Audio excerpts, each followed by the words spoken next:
Kia ora and welcome to Oho Ake Books. My name is Whareus Lysander. In 2003, when I first got back to Aotearoa, New Zealand from Canada, I've been living for 4 years. I got back here, and what happened to me was that I had a waking vision that was really clear and really vibrant. And I know where it came from. The vision came to me from my star family in Matariki. And when I received this vision, what I saw and experienced and felt was so far from the reality I was living in, and the reality that we were living in Aotearoa, New Zealand at the time, that it seemed almost ridiculous. But I had a feeling as though there would be a time in the future where that vision that I saw would have power, would have meaning to me, and would also be fundamental in a shift in a paradigm shift in people's attitudes towards one another. And also there would be a vindication of the particular location where I saw this vision taking place and ending. This vision became the short story that I wrote called All Roads Lead to Parihaka, which I published by itself as a short story, but also published as well in Pablo Wairua's book of short stories, The Eyes of Love See All. Now, this vision that came to me from Matariki, from the Pleiades, my star family, was that, and some details of that vision haven't eventuated, thank goodness, but the vision that I saw was a conflict coming out of the Middle East, out of the Near East actually, between Israel and Iran.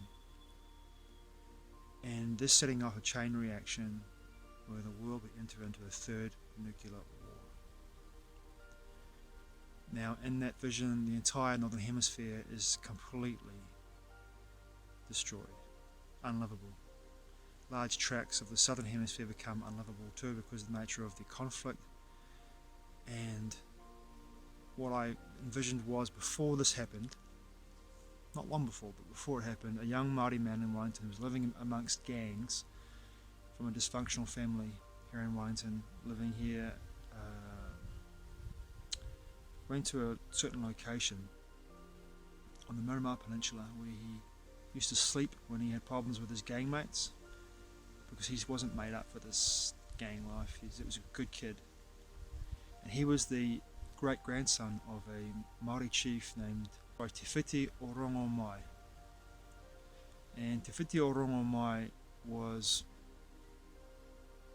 one of the Māori chiefs from Taranaki, which is a place in the western bight of the North Island of New Zealand. There was two chiefs. Te Whiti o Rongomai and Toho Kakahi built a settlement for Māori people when the British colonists began to steal the land after the land wars had finished in this country. The British colonists and the army and the government began to steal the land from the Māori people. And these two Māori chiefs both envisaged a sovereign Māori peaceful settlement in Taranaki, a township as you might call it, where they could live without any reliance on the government and live peacefully amongst the settlers in the region. Well, the government had other ideas. The colonial government sent the army in eventually to take the land back and destroy the settlement. These two chiefs decided to use passive, non-violent, non-compliance. And this is the first time that I can remember in history I've looked at that this has actually happened on a large scale like this. The army decided to march on the power side, the settlement side. They put on a huge meal, a spread of food for the army. Got the children to go welcome the army onto the marae. When the army came onto the marae, they arrested all the men, took the children, and also raped the woman on the power side, on the marae, in the settlement.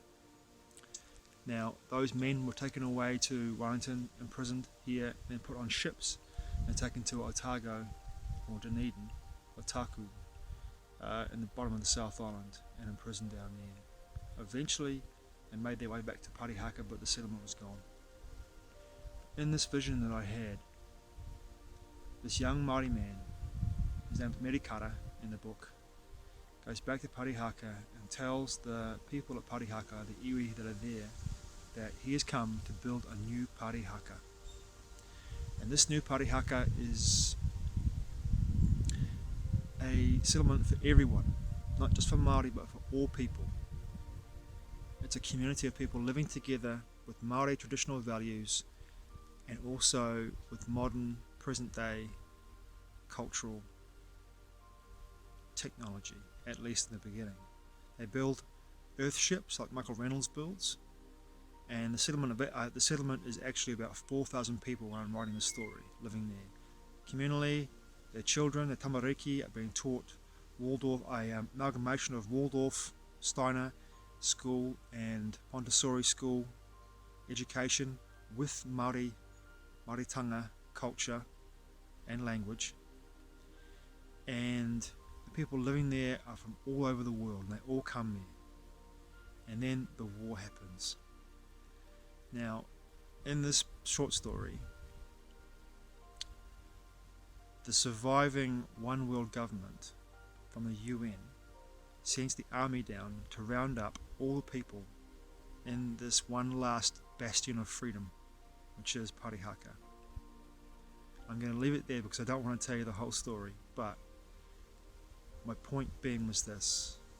In Aotearoa, New Zealand, we are, in 2021 and 2020, we are seeing the development of a full-blown socialist, communist government, making totalitarian tiptoes towards that end, fulfilling the tenets of UN Agenda 21, of UN Agenda 2030, and moving towards bringing this country into the reign of what those agendas want to create globally. The cognitive dissonance of people in this country is at an all-time high, but slowly, the overreach of our government, of our elected civil servants, is beginning to waken people up gradually to the truth of it, of where we're going to, and what their children and their grandchildren will grow up in. For me personally now, I look at the situation and I'm doing my best to share my view and ask people to discern for themselves. I really mean that. Discern for yourself what you think. An amazing story, and to see it manifest, at least incrementally, is quite the shock. But at the same time, I had a feeling it was coming, but I just didn't want it to happen. But here we are. Thanks for watching, I truly appreciate it. Mā te wā. I'll see you again soon.